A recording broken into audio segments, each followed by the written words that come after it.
Then all the people of Judah took Uzziah, who was 16 years old, and made him king in place of his father Amaziah. He was the one who rebuilt Elath and restored it to Judah after Amaziah rested with his ancestors. Uzziah was 16 years old when he became king, and he reigned in Jerusalem 52 years. His mother's name was Jechaliah. She was from Jerusalem. He did what was right in the eyes of the Lord, just as his father Amaziah had done. He sought God during the days of Zechariah, who instructed him in the fear of God.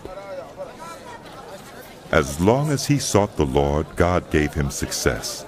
He went to war against the Philistines and broke down the walls of Gath, Jabneh, and Ashdod. He then rebuilt towns near Ashdod and elsewhere among the Philistines. God helped him against the Philistines and against the Arabs who lived in Gur-baal and against the Meunites. The Ammonites brought tribute to Uzziah, and his fame spread as far as the border of Egypt, because he had become very powerful. Uzziah built towers in Jerusalem at the corner gate, at the valley gate, and at the angle of the wall, and he fortified them. He also built towers in the wilderness and dug many cisterns, because he had much livestock in the foothills and in the plain.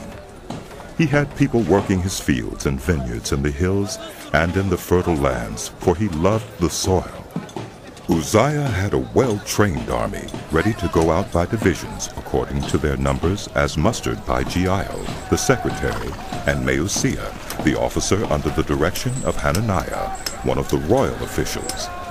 The total number of family leaders over the fighting men were 2,600. Under their command was an army of 307,500 men, trained for war, a powerful force to support the king against his enemies. Uzziah provided shields, spears, helmets, coats of armor, bows, and slingstones for the entire army. In Jerusalem he made devices designed by skilled workers for use on the towers and on the corner defenses, so that soldiers could shoot arrows and hurl large stones from the walls. His fame spread far and wide, for he was greatly helped until he became powerful. But after Uzziah became powerful, his pride led to his downfall. He was unfaithful to the Lord his God, and entered the temple of the Lord to burn incense on the altar of incense. Azariah the priest, with 80 other courageous priests of the Lord, followed him in.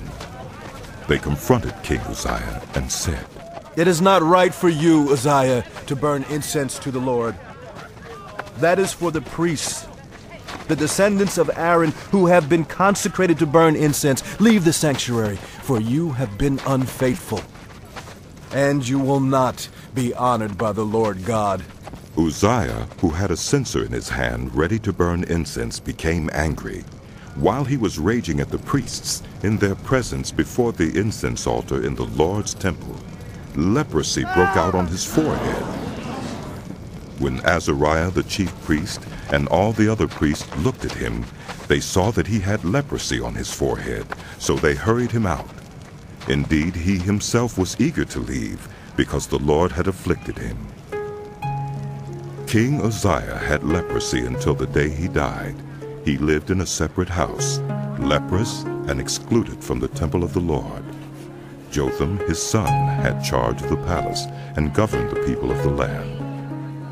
The other events of Uzziah's reign from beginning to end are recorded by the prophet Isaiah, son of Amos. Uzziah rested with his ancestors and was buried near them in a cemetery that belonged to the kings. For people said, "He had leprosy." And Jotham his son succeeded him.